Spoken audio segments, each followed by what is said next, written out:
এলাকার মানুষ একটু আগে আপনাদের সন্তান হাবিব, সে তার বক্তব্যে বলেছে যে অতীতে যখন তার কাছে সুযোগ ছিল এলাকার মানুষের জন্য, এলাকার জন্য সে কাজ করেছে।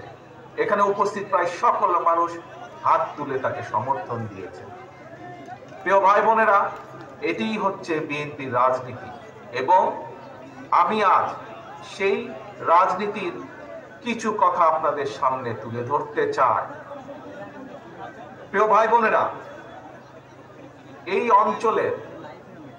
এই অঞ্চলে একটি ফল উৎপাদিত হয়, আম।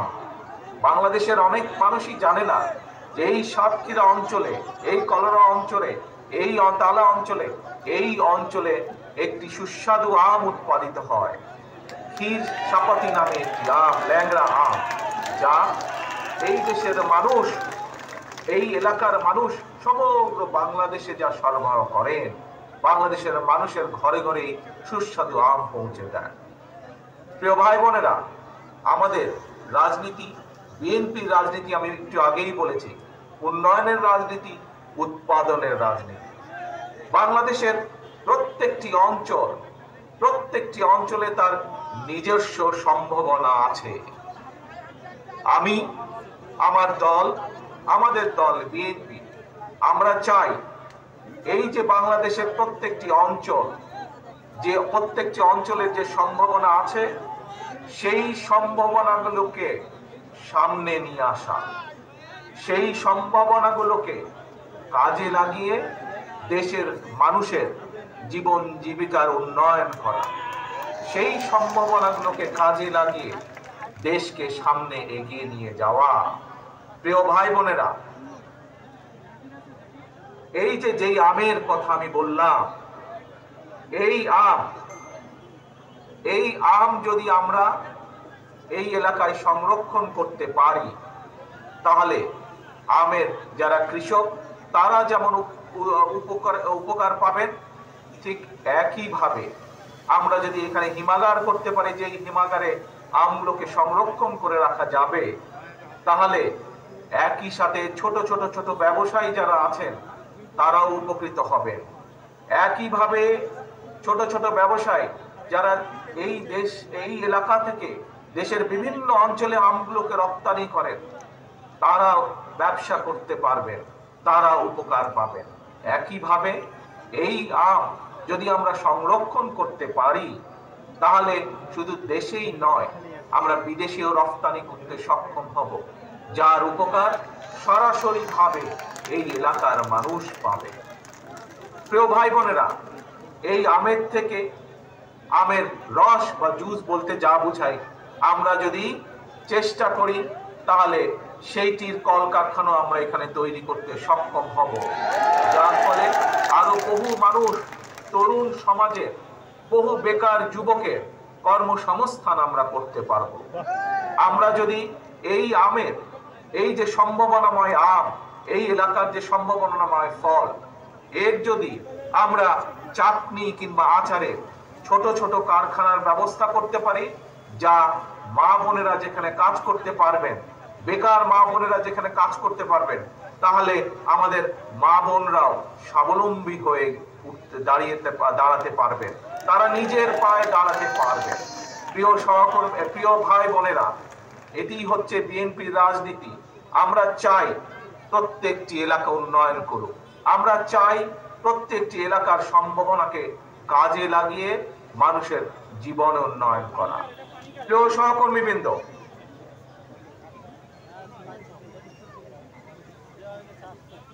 এই এলাকার আরেকটি বৈশিষ্ট্য আছে, হয়তো বাংলাদেশের অনেক মানুষই জানেন না। হয়তো এখানে উপস্থিত বহু মানুষ আছেন যারা সেই পেশার সাথে জড়িত, এখানে উপস্থিত বহু মা বোন আছেন যারা সেই পেশার সাথে জড়িত।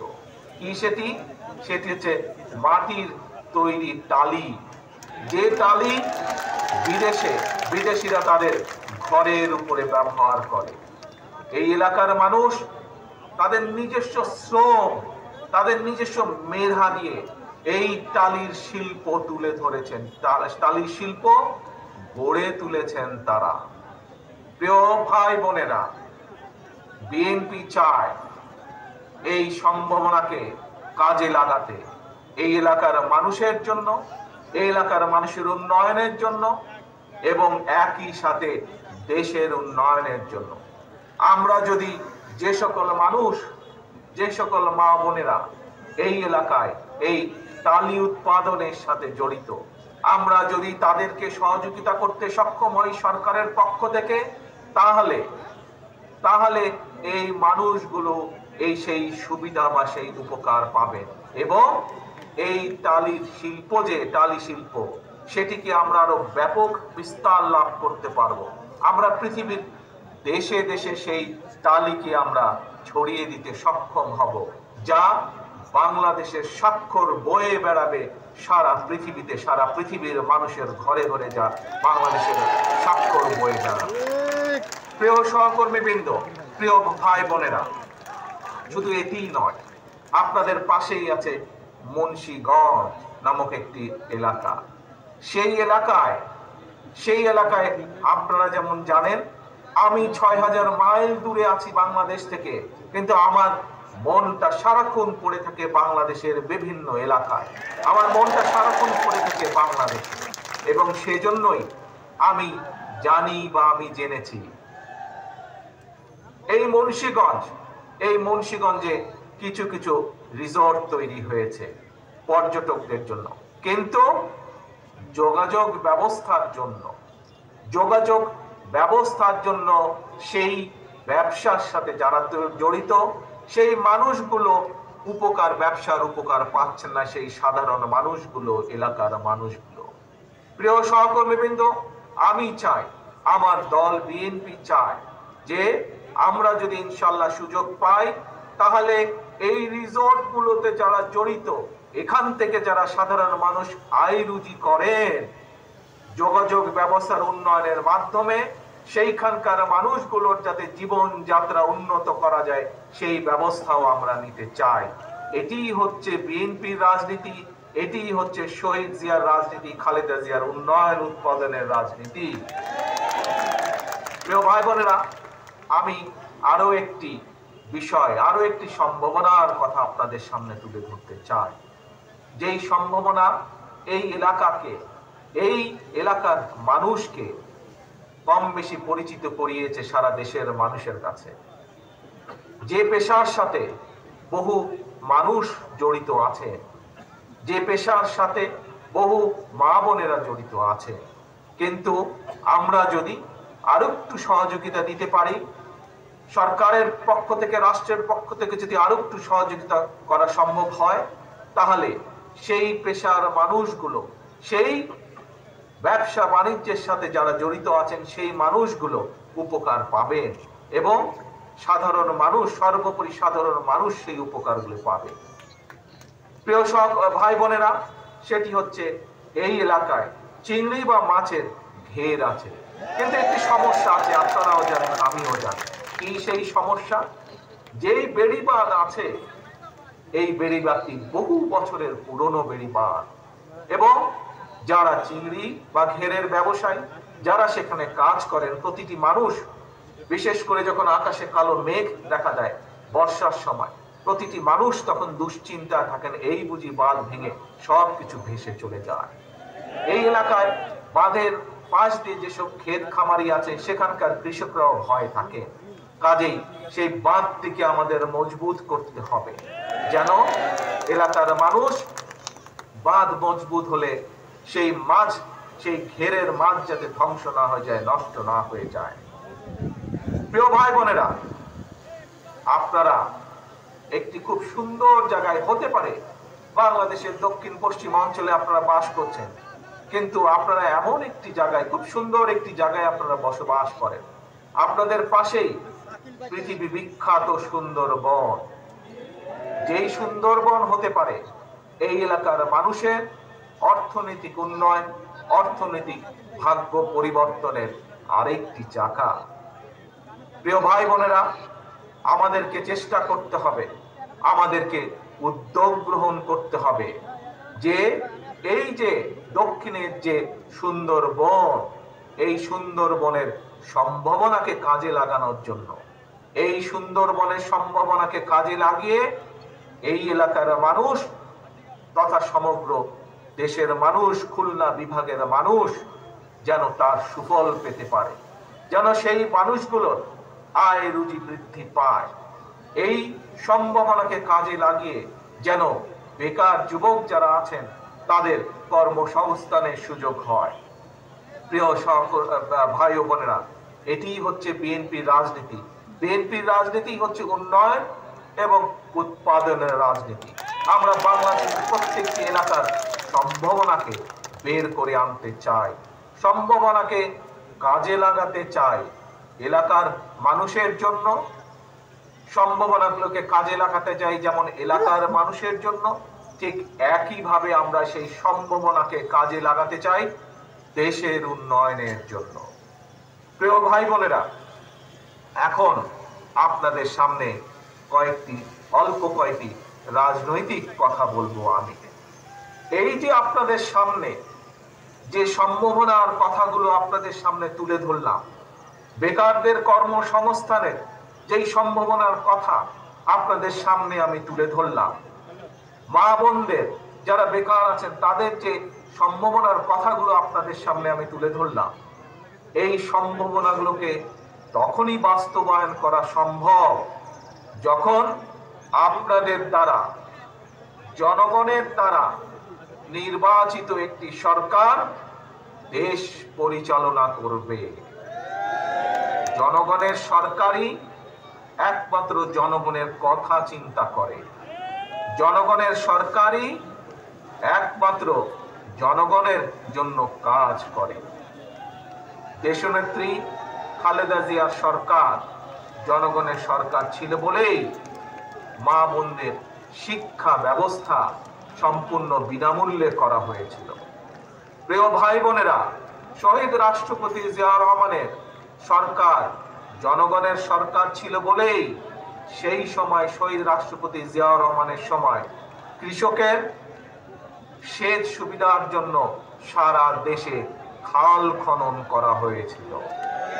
প্রিয় ভাই বোনেরা, সেই খাল খনন আবার আমরা শুরু করতে চাই দেশের বন্যার পরিস্থিতি মোকাবেলা করার জন্য, দেশের শুষ্ক মৌসুমে পানি সংরক্ষণ করার জন্য, সর্বোপরি সমগ্র দেশে কৃষকরা যেন সেচ সুবিধা আবার ভালো করে পায়, আমরা সেই খাল খনন কর্মসূচি আবার শুরু করব ইনশাআল্লাহ আপনাদের সমর্থনে। প্রিয় ভাই বোনেরা, যে কথাটি বলছিলাম আপনাদের সামনে, জনগণের জন্য, এলাকার মানুষের জন্য, সর্বোপরি বাংলাদেশের মানুষের জন্য যদি কাজ করতে হয়, তাদেরকে যদি এই সম্ভাবনার দিকে নিয়ে যেতে হয়, এই সম্ভাবনার দ্বারগুলো যদি খুলে দিতে হয়, তাহলে প্রিয় ভাই বোনেরা কথা একটি, কি সেই কথা? জনগণের সরকার দরকার। এবং জনগণের সরকার প্রতিষ্ঠিত করতে হলে উপায় একটি, রাস্তা একটি, যার জন্য এই এলাকার আমার শত শত সহকর্মীরা জীবন দিয়েছে, যার জন্য জনগণের যে অধিকার প্রতিষ্ঠার জন্য, জনগণের যে ভোটের অধিকার প্রতিষ্ঠার জন্য সমগ্র বাংলাদেশে বিএনপির লক্ষ লক্ষ নেতাকর্মী গুম খুনের শিকার হয়েছে, গায়েবী মামলার শিকার হয়েছে, সেই ভোটের অধিকারকে প্রতিষ্ঠিত করার জন্য। প্রিয় ভাই বোনেরা, জনগণের আন্দোলনে, জনতার অভ্যুত্থানে স্বৈরাচারের পতন ঠিকই হয়েছে, কিন্তু এখনো আমাদের কাঙ্ক্ষিত লক্ষ্য অর্থাৎ জনগণের যে রাজনৈতিক অধিকার সেটি এখনো অর্জিত হয়নি। কাজেই আমাদের আন্দোলন শেষ হয়ে যায়নি। যতক্ষণ পর্যন্ত জনগণের ভোটের অধিকার, কথা বলার অধিকার প্রতিষ্ঠিত না হবে, ততক্ষণ পর্যন্ত বিএনপির আন্দোলন অব্যাহত থাকবে। যতক্ষণ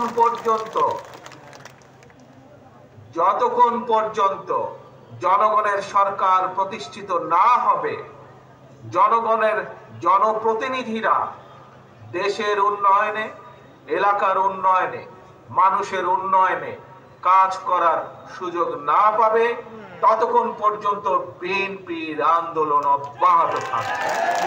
প্রিয় ভাই বোনেরা, যে কথাটি একটু আগে বলেছিলাম, ষড়যন্ত্র কিন্তু এখনো থেমে যায়নি। স্বৈরাচারের পতন হয়তো হয়েছে, কিন্তু ষড়যন্ত্র এখনো অব্যাহত রয়েছে। আমরা গত কয়েকদিনে দেখেছি কিছু রাজনৈতিক দল বা সংগঠন বিভ্রান্ত হয়ে কিছু কথা বলেছেন তারা। প্রিয় সহকর্মীবৃন্দ, প্রিয় উপস্থিত ভাই ও বোনেরা, আমি মনে করি, আমি বিশ্বাস করি যে একটি প্রতিবেশী দেশের ফাঁদে পা দিয়েছে আমাদের সেই রাজনৈতিক দলগুলো বা সেই রাজনৈতিক সংগঠনগুলো। সেজন্যই তারা আজ বিভ্রান্তি ছড়ায়, এই রকম কিছু কথাবার্তা তারা বলছে। প্রিয় ভাই বোনেরা, আজ আপনাদের মাধ্যমে, আপনারা যারা এখানে উপস্থিত আছেন, আপনাদের মাধ্যমে সমগ্র বাংলাদেশে গণতন্ত্র প্রিয় প্রতিটি মানুষের কাছে আমি আহ্বান জানিয়ে বলতে চাই যে আমাদেরকে সজাগ থাকতে হবে। যে ষড়যন্ত্র দেশের ভেতরে ছিল, যে ষড়যন্ত্র দেশের বাইরে ছিল, তাদের সেই ষড়যন্ত্র এখনো অব্যাহত আছে। তারা কোনোভাবেই চায় না এই দেশের মানুষ তাদের গণতান্ত্রিক অধিকার ফিরে পাক। কারণ একটু আগেই আপনাদের বলেছি আমি, দেশের মানুষ যদি গণতান্ত্রিক অধিকার ফিরে পায়, তাহলে এই দেশের মানুষ রাজনৈতিকভাবে শক্তিশালী হতে পারবে। তাহলে এই দেশের মানুষ ধীরে ধীরে আস্তে আস্তে শক্তিশালী অর্থনৈতিক বুনিয়াদ গড়ে তুলতে পারবে। এবং দেশের মানুষ যখন অর্থনৈতিকভাবে, প্রতিটি সাধারণ মানুষ যখন অর্থনৈতিকভাবে শক্তিশালী হতে পারবে, নিজ মেরুদণ্ড সোজা করে দাঁড়াতে পারবে, তখন এই ষড়যন্ত্রকারীদের সব প্ল্যান প্রোগ্রাম ভেস্তে যাবে। সেই জন্যই ওই ষড়যন্ত্রকারীরা চায় না, সেই জন্যই দেশের ভিতরে এবং দেশের বাইরে থেকে যারা কলকাঠি নাড়ছে, তারা চায় না যে এই দেশের মানুষ গণতন্ত্র ফিরে পাক। প্রিয় ভাই বোনেরা, কিন্তু